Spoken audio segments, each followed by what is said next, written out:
Mata upo lua se furuiva. Wale mawhai Filisiti o na lato o mata vita ile taua. Ua whaapotapoto e Filisiti a lato au umalawa i Afrika. A watola wapi Israelu ile vaipuna o i Israelu. Ona wanele o li Filisiti e taito o se lauma taito afe. O ta vita foi mona tangata ua muli i lato ufatasi ma akisa.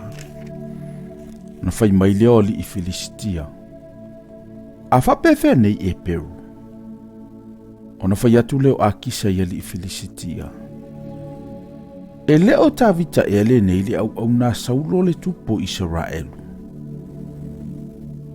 O ia te au o iaso pe atua ni tausanga. Au te lei loa se me ia ante ia. Talu le aso na sola mai ai e o oile nei la vaso. A ua ita li i Filistia ia te ia, ua whai atu fo ia li i Filistia ia te ia. Ia wha fo ia tu le nata maloa, ma ia no fo ia i le mea ua eto fia ia te ia. A ua le alu o ia, ma i tātou i le taua. A ua ne iau ese o ia te i tātou i le taua. Se ase mea e whaalele iai o ia nei, malo nā lii. E le ouru ea o nei tangata. Ele o tā vita ea le nei, sa lātou langi whetali ai a lātou si vaolo whapea. Ua whasia e saulo ana afe, a o tā vita ana se furu afe. Ona wala au leo a kisa ia tā vita, ua whai atu ia te ia. O loo soifua Jehova, ua tonu lava oe malelelei ia te au ilo tāwhe wa i mau i le tongala wapi. A wa ua ou le iloa se leanga ia te oe talu le aso na esa ua ia te au. Ua oile ne yaso, a ua ele lei manatu o lii. O le nei, ina fo ia, ma e alu ma le manuia. Ina nei e whaia se mea leanga i luma o lii Filisitia. Ona whai maile o tā vita ia akisa.